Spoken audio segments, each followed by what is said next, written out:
Whether you're working in Logic or Ableton or Pro Tools or Cubase or any of the leading workstations, is you're going to find that you have an opportunity to create what are called auxiliary sends. And I can do that in Logic here. By clicking here, I have a chance to come and create what's called a bus send.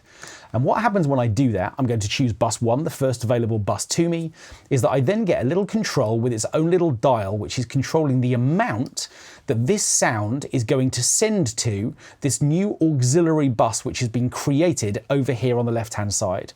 Effectively, what I'm doing is I'm sending a sound sideways. I'm still sending it to the speakers as I was before, but I'm also sending it into this auxiliary bus. And at that point, I can add something to the sound, which is then also added to the speakers, to the output channel of my mix. What I'm going to do is to take my Valhalla reverb treatment from the piano, and I'm going to put it over here instead.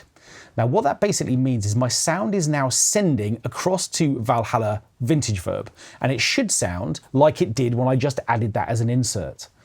But the advantage I have now is that I can send other sounds within my mix to that reverb as well.